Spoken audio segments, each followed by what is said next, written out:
La tempête a été moins forte que prévu en Sarthe, mais les vents ont provoqué de nombreuses coupures d'électricité sur tout le département. Manifestation cet après-midi de 2 syndicats agricoles et d'environ 400 étudiants de l'Université du Maine devant la préfecture. Et puis retour sur le concours national des meilleures rillettes qui s'est tenu samedi à Mamers, un concours aux règles bien définies.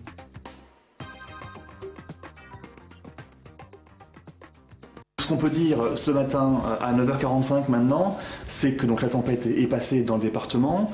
On a eu des pointes cette nuit jusqu'à 119 km/h à Rouessé-Bassé, dans le nord-ouest du département. Et le vent a soufflé jusqu'à 97 km/h au Mans. Cellule de crise à la préfecture ce matin, Guillaume Formazier fait le dernier point sur le passage de la tempête. Une centaine d'interventions ont été recensées, surtout pour des chutes d'arbres, mais aucun blessé n'est à déplorer. C'est un bon coup de vent, hein. Pour une tempête hivernale, ce qu'on a régulièrement en Sarthe, c'est une belle tempête hivernale, mais c'est beaucoup moins important que ce qui s'est passé dans le sud-ouest il y a 15 jours. Ce mardi est consacré aux réparations des dégâts. Exemple sur le château d'eau d'Assé-le-Boine du côté de Fresnay-sur-Sarthe, où des tôles de protection des câbles reliés aux antennes des opérateurs téléphoniques menacent de s'envoler. 5 spécialistes du GRIMP, le groupement d'intervention des pompiers en milieu périlleux, vont durant plusieurs heures consolider l'ouvrage. Même opération aérienne du côté de la chapelle Saint-Aubin, où il est procédé à la remise en état d'une ligne de 20 000 volts à moyenne tension endommagée par une chute d'arbres. C'est un des incidents classiques de ce genre d'intempéries.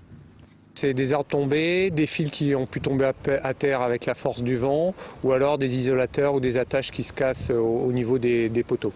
Au plus fort de la tempête, 28 000 foyers ont été privés de courant.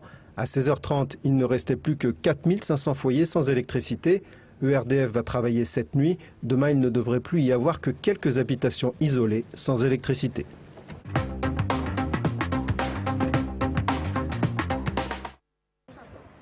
Se dirige-t-on vers une nouvelle bataille sur le prix du lait? Les représentants de la Confédération paysanne et de la coordination rurale le craignent, car les prix de vente couvrent à peine leurs coûts de production. Les 2 syndicats qui représentent un peu moins de la moitié des producteurs laitiers manifestaient aujourd'hui dans tous les pays de la Loire. En Sarthe, ils ont été reçus en préfecture. Ce qu'on a demandé à l'État, c'est au contraire de peser de tout son poids pour réguler le marché. C'est-à-dire que d'abandonner la hausse des quotas qui est prévue de 1% par an et qui aujourd'hui profite essentiellement à la grande distribution, aux transformateurs.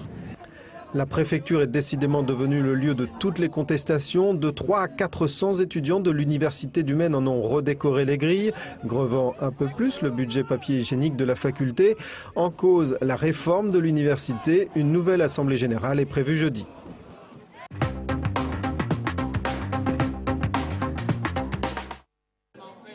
Département de la rillette par excellence, la Sarthe cherche toujours la perfection. Et pour ça, rien ne vaut un concours. À Mamers, les professionnels du secteur étaient donc réunis samedi afin de décerner les prix aux meilleurs fabricants.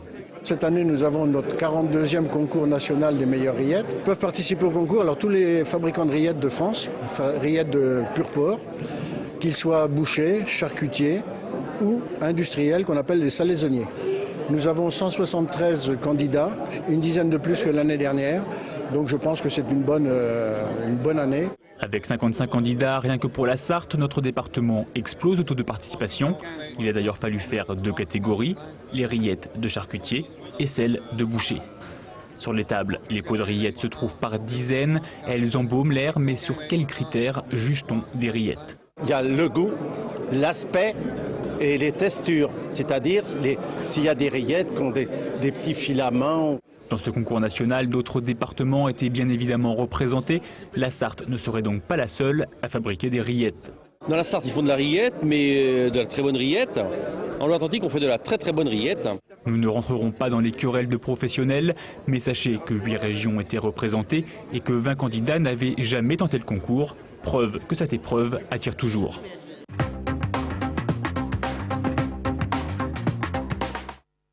Le pilote sartois Sébastien Bourdet participera aux 24 heures du Mans cette année. Il prendra le volant d'une Peugeot 908 HDI. Le 21 mars prochain, il sera sur la grille de départ des 12 heures de Sebring, au volant de sa toute nouvelle Peugeot, une semaine avant de débuter avec le Grand Prix d'Australie, sa 2e saison en Formule 1 avec Toro Rosso.